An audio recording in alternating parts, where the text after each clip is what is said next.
Hello, and welcome to the Argyle CFO Leadership Forum. My name is Brittany Sullivan with Argyle, and it's great to have everyone joining us today. I have some important information to share with you, and then we will turn the floor over to our esteemed opening keynote speaker.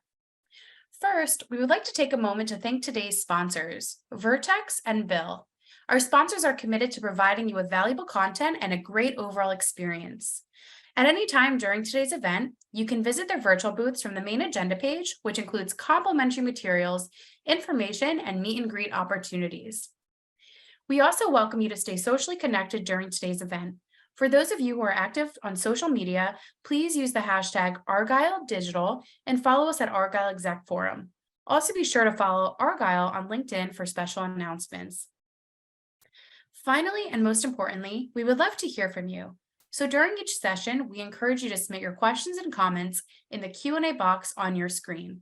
Following each presentation, we have set aside time for our speakers to weigh in on your questions. Thank you again for joining us. Now let's get started. Without further ado, I would like to introduce David Palmer, Blockchain Web3 Lead at Vodafone. We are excited to have David with us for his opening keynote titled, Harnessing the Potential of Blockchain. Welcome, David, and over to you. Thank you very much, Brittany. My pleasure as always to speak to such an esteemed forum.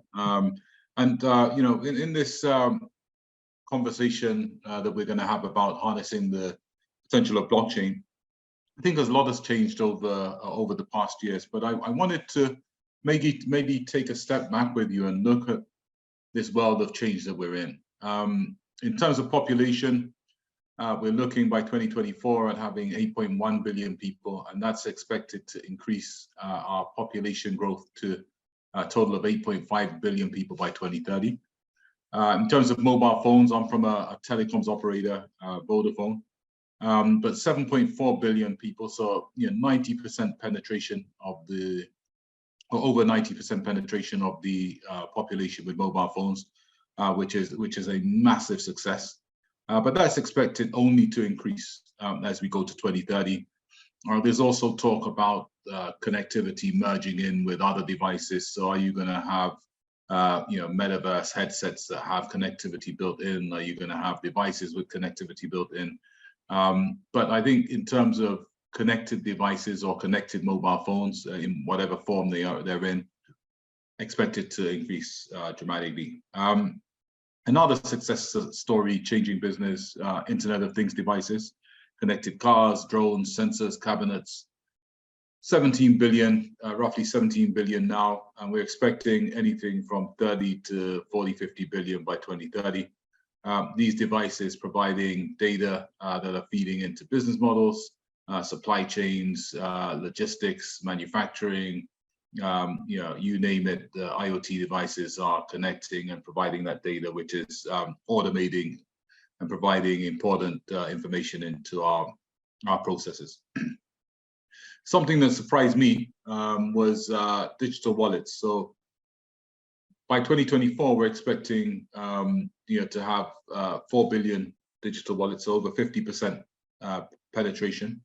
And that is expected to increase dramatically by 2030, going up to 5.6 billion. So digital wallets, Apple Pay, Google Pay, banks are now launching them. And you move away from bank accounts to payment credentials, multiple payment credentials that can be held in one wallet, along with your identity and secured by an application. As you can see, in Europe, there's an initiative called eIDAS 2.0, which is mandating a European wide identity wallet by 2035, 2040. And interestingly, if you look at the taxonomy of the wallet, we're expecting that you'll have wallets for people, businesses, organizations, and IoT devices. And increasingly now there's conversations about, will you have wallets for AI robots? So the wallet is another important technological factor. In terms of blockchain, a lot of talk, a lot of innovation coming from blockchain. 320 million crypto accounts are currently open. There is a lot of banking adoption of tokens. There are a number of blockchain solutions that are being used across supply chain, for banking and investment and central bank digital currency and currencies and tokenized deposits, but it hasn't seen the same the same adoption levels as other technologies at the moment. And there's a big question mark on that, because I believe that it is going to increase dramatically, especially with the rise of AI. Metaverse, a lot of talk about the metaverse, with Meta changing its name, or Facebook changing its name to Meta. That's died down a bit this year, so there's a belief that it reached the top of the hype cycle. But again, I believe that the metaverse and virtual experiences and augmented reality, following the lines of Apple, we call it the embedded metaverse, will start to increase in adoption as platforms start to adopt embedded metaverse capabilities more and more. So I think if we look at it, the headline of this year has been AI, and I will get to blockchain in a minute, but I would just want to link all of this together. So AI is actually expected to reach, this figure is wrong, it's anywhere from 2 to 10 trillion in terms of market size by 2030. But what we did have was 100 million users in 6 weeks for ChatGPT, which is based on the OpenAI protocol. Since then, we've had a lot of discussions about the extent to which AI and AI robots will replace people in business processes, and the transition of people to use AI tools. And I think this is very, very significant, because my belief is that blockchain and metaverse and wallets and all these technologies actually will work with AI. But we'll go into that shortly. But I think if we summarize it, 90% of the world's populations will have a mobile phone. 65% will have digital wallets. Clearly, if we're going to get adoption of blockchain and we're going to get widespread use, it needs to work with phones and it needs to work with wallets and IoT devices. So just this is more of a summary chart slide to say that the first picture is showing the numbers, but actually there's a massive change going on. And this last 25 years, where we've seen the rise of mobile and cloud computing and digital identities and electronic payments and fintech, could go down as one of the fastest technological transformations in history. And we can see that blockchain, as we're saying, is changing the way we can connect to infrastructure. It's providing trust, it's providing automation, it's providing alternative ways of storing digital value, right? You've got DeFi, which works on blockchain to have automated smart contract-based finance products. You've got digital autonomous organizations based on blockchains and smart contracts and community voting, which are completely people-less or non-people controlled organizations. Smart contracts, which in the UK, for instance, are actually law, can execute legal agreements and logic automatically. When you start building those into processes, then you can enable things like DeFi, but much more in industry. Generative AI, providing the intelligence for machines and data, which can change the whole productivity curve of business. And then we've got tokenization, NFTs, which is about digital value and fractionalization, 5G changing the way we connect, and the metaverse, which interestingly can provide the interaction point or the new internet browser for all of these technologies to reach people and businesses in applications. So just a quick one before we cut into it, but Steve Jobs, a hero of mine, so it sort of said everything around you that you call life was made up by people who are no smarter than you. And maybe the most important thing is to shake this off and realize that you're just going to live it versus embrace it, change it, improve it, and make your mark upon it. And really, I think this is important because it's showing that blockchain, Web3, and change, will begin to have more and more of an effect on our businesses. And embracing it and solutionizing it and taking the opportunity, can lead to success. Can be risky as well. So what are the key Web3 considerations? So when looking at blockchain, what are the key things we're looking for? So you have the concept of public blockchains and private blockchains. So private or permission blockchains, often used in business, can control who can enter, right? So who can be a part of the blockchain and the community, whereas public blockchains are open to anyone. You also have this concept of public and private hybrids. So now on public blockchains, you can have private streams within them. And in private blockchains, you're now having tools which can link private blockchains in a secure way and a controlled way to public blockchains. There's been a lot of talk about consensus. So the original blockchain consensuses were proof of stake, proof of work, sorry. So the original Bitcoin is still proof of work. The other second most popular blockchain protocol, Ethereum, was proof of work and has moved to proof of stake. The difference in them is the way consensus is reached.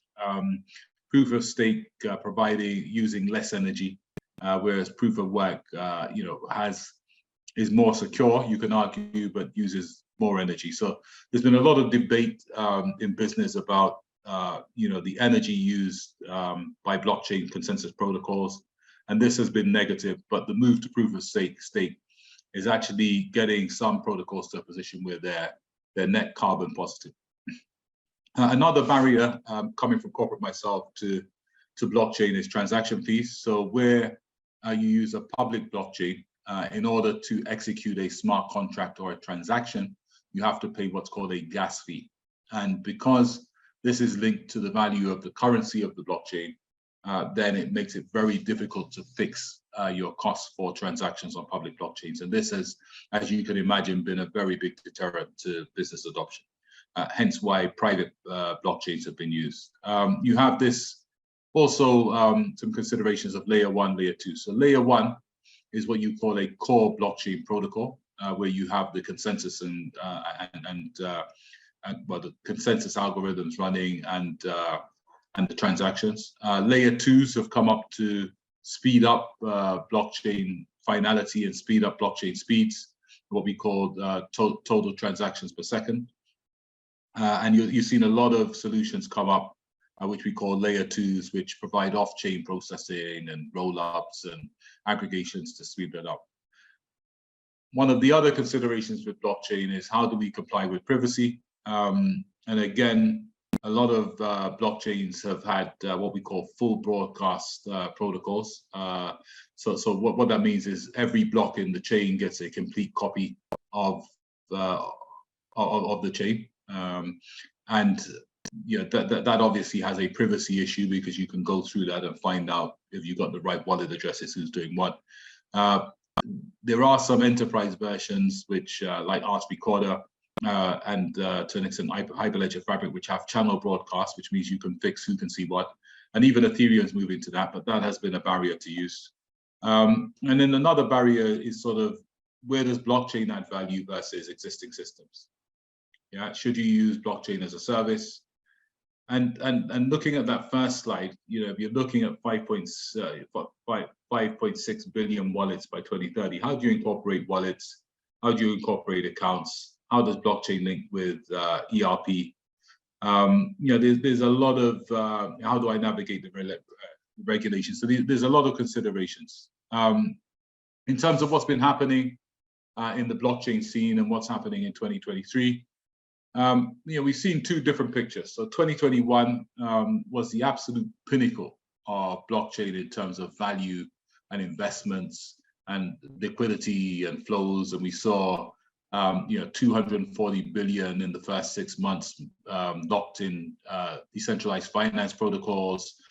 We saw the cryptocurrency market worth 1.7 trillion, 22 billion traded in NFTs, etc. Right? 1 billion the first day trade on ETFs, 200 plus global crypto users, and one NFT, the Pax Merge, sold for 91.8 billion. So it was a lot easier to be a blockchain and a Web3 lead in 2021. Come 2022, and for wider reasons, I think there were wider economic reasons of inflation going up and interest rate going up, which made blockchain and crypto, which was seen as a more risky asset, go down.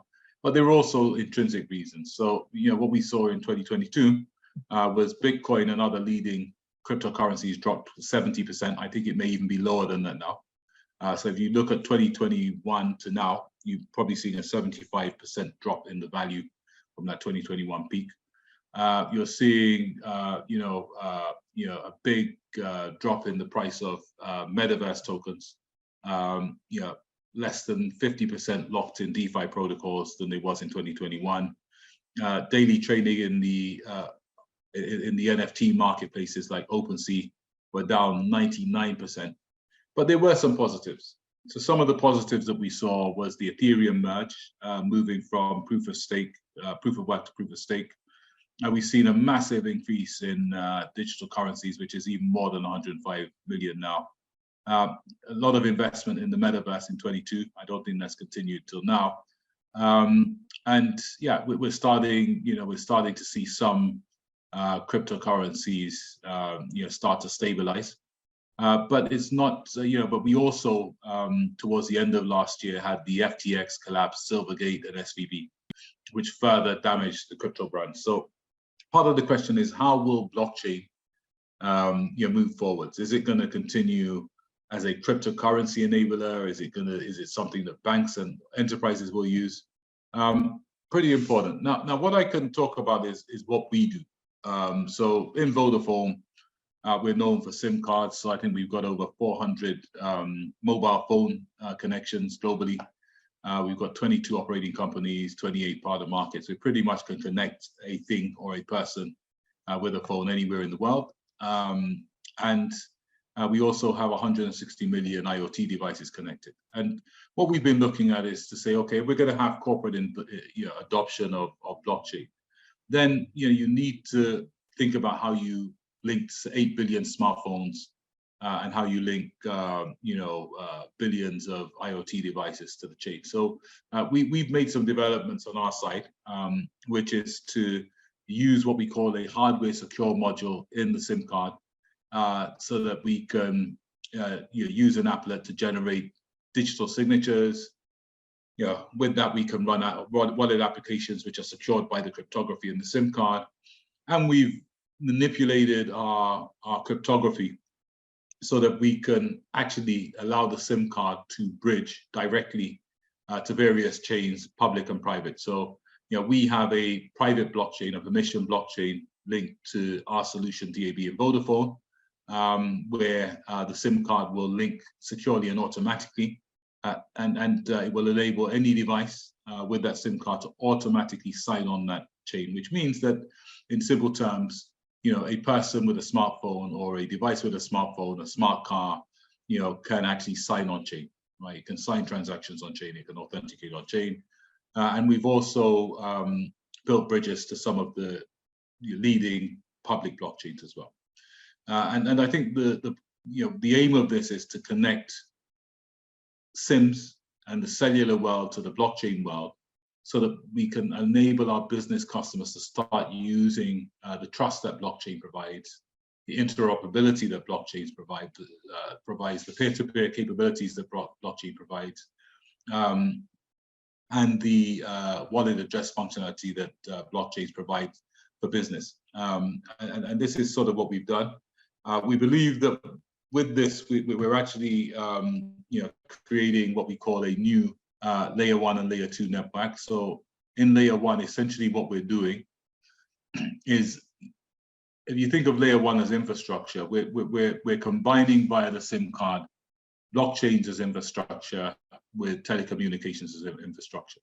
And we think that this is a powerful connection, which will power a lot of the applications, including metaverse applications and AI applications going forwards. Also, one of the considerations for having smart SIM cards and smart telecoms devices is that we can start to look at how, in the future, this can allow businesses with devices or people with smartphones to become part of that consensus protocol. So before I spoke about proof of work and proof of stake, which is essentially where miners or validators buy machines which run algorithms or validation algorithms to provide consensus on chain. And what we're looking at here is actually, could you use the phone and devices? So why do we have to have that? Why can't we just allow every device to be part of that consensus? And why can't, you know, businesses get paid who have loads of devices for doing this? And we've actually applied this to the economy of things. So if you look at this diagram, this is about our digital asset broker platform, where essentially, you know, we are looking at anything from connected cars, tolls, drones, cameras, and using the DAB capability and the SIM at the edge. You know, these devices could actually use the blockchain to trust each other. And so they all have an identity, interoperable identity on the blockchain. And essentially with smart contracts and identity authentication, there's no reason why you know, a car can't go up to a charger, or it can't go into a parking space. They both recognize each other, and you have an automatic transaction over the chain, secured by the blockchain for that. And we've actually brought this to life with EV charging and now tolls. Another thing we need to look at in terms of blockchain for business. So one of the success stories was non-fungible tokens, which is a new form of digital ownership. And actually, we're seeing a lot of potential for blockchain-based non-fungible tokens in business. Starting off with you know, having NFTs for art and music, which was very popular. Generative art are art pieces that are generated digitally, and the NFT makes them into, you know, provides the means to own them. It provides a token which allows you to own them. And fungible tokens are a means of fractionalizing ownership. So if you had a house or a car and you wanted to basically fractionalize it so that it could be owned by different people, then you can basically wrap it into what we call a fungible token, and you could, you know, generate 100 tokens secured and on chain, which would allow 100 people to own 1% or whatever. But NFTs, you know, starting off with art and music, now you know, we're looking at using NFTs for the certificates of devices, for device ownership. They can also be used if you think about your NFTs for ownership. If you had a car and you wanted to rent it out, then you could use a smart contract linked to that rental called 4907. So it's a time-limited smart contract, so that the person renting it could have the ownership for a limited period of time using that smart contract, which would transfer an NFT. And you've got other NFTs which are being used so you can have collective ownership of assets, and you've got NFTs which are then wrapped with fungible tokens, so you can have fractionalized ownership.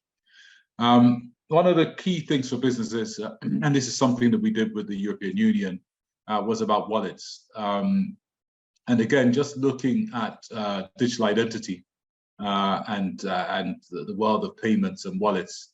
One of the things about digital identity is that we believe that it can bring in the new form of automation of processes. If we look at a lot of the processes, even in our business, KYC and purchasing and financing, there's a lot of proving who you are, proving what you can pay, proving your age. Self-sovereign digital identity, which is secured on the blockchain. So your identity or your company's identity items are what you call verifiable credentials, which are issued on chain immutably and can be verified by verifiers, people who want to see it. Basically has the potential to automate a lot of the processes we have now. So you think about someone traveling, if you had this system, then you should be able to go up to an invisible border, and as you cross the border, you know, you pre-provision their permission to check out your travel credential and your age credential and your visa credential, and you go back and you use something called a zero knowledge proof, and it says, okay, you know, David Palmer does have travel credentials to travel to the US, and he is the right age, and he does have the right visa, and you should be able to walk through. So you are able to automate barrier. Customs as well would be the same, renting the car, applying for finance. No longer do you have this Victorian paper-based system where you're using paper document-based credentials to verify yourselves. But with the blockchain and verifiable credentials and these decentralized identifiers, all of this can be what we call verifiable credentials, which are automated. And you simply have to give the verifier permission to use it. Now, we believe that when you look at wallets for countries, wallets for organizations, wallets for people, wallets for devices, wallets for AI robots, and you look at these verifiable credentials, that this could give rise to a new level of automated business process. We also believe that that blockchain could be important from a regulatory side. What you have now is a process where regulation is made up, is formed, but then compliance is something that's afterwards. And if you think of compliance, which is done via identities and smart contracts, it could be real time. We believe that also blockchain could be critical for bringing together elements of the physical world and the virtual world as we move towards the metaverse and AI. And I'll just go to show some pictures. So we believe that the identity I told you about could be the basis for the new form of connecting in virtual worlds and physical worlds. And I just wanted to maybe just go through some examples of what we've got. So in the time we've got, so some of the things that we're using this for in business is parking. So again, a DAB blockchain-enabled car linked with a virtual twin of a parking meter can have an automatic peer-to-peer transaction. We're also using this for EV charging, which is one of the biggest mobility transformations we've got, where we actually have a live product using our platform now to automate charging from car to charger using blockchain and our DAB SIM, which links to it. It could be used for the grid, where you think of cars selling energy back into the grid. We call that vehicle to grid, and also balancing the grid. This could be used. And there's a number of other use cases across energy, healthcare, supply chain, logistics, which this technology could be used for. If I go back to some of the questions, so how can blockchain affect existing businesses? So how can existing businesses position with blockchain? What can be started now? So it's nice to paint a picture of the future, but how can you practically engage with blockchain now? Is it smart contracts? Is it digital identity? Is it tokens? How can I tell if my business can be a metaverse business? How can I tell if my business can be, that has value from blockchain? How do we get, the keys? Meaning, how do we get the value from blockchain? Right? How do we maximize the use of it in our business, and what are the timelines? And I think some of these questions, we've answered in the presentation, but some of them, will be unique to each business. And I can share. I'm out of time, but I can share afterwards, some material which will allow you to basically look at your business positioning and the value it can potentially get from blockchain now versus how it can feed into strategy. Thank you very much. Excellent. Thank you so much, David, for such an insightful presentation. It looks like we have time to squeeze in at least one or two questions from the audience. This first question asks, what is the most important role that blockchain plays within the finance function, and how can you communicate the value to CFOs? In finance, in my view, the role blockchain plays is trust, and that decentralized trust provides the capability for peer-to-peer transactions, peer-to-peer settlement. And when you combine that with things like tokenization, which is based on blockchain, you've got a whole new world of finance. So I showed the NFT, which can be rentable. I showed tokens, which can fractionalize. And essentially, there's a whole range of assets that at the moment aren't included in the financial world. Blockchain, tokenization, trust, immutability provides the means for these assets to suddenly be financeable, right? And for that financing to be automated. And I believe that is going to, I think the revolution has already started. So you're starting to see blockchain ETFs, you're starting to see decentralized finance capabilities moving over to fintech. I believe when this starts to really accelerate, it has the potential to increase the finance sector even more than it is now. Excellent. Thank you so much, David. That is all the time we have for questions, but I will be sure to share with you any of the other questions that did come through. But thank you again for such an insightful keynote. I also want to thank everyone else who joined us today. This session, along with all of today's content, will be made available on demand following the event. Thank you again, David. Thank you.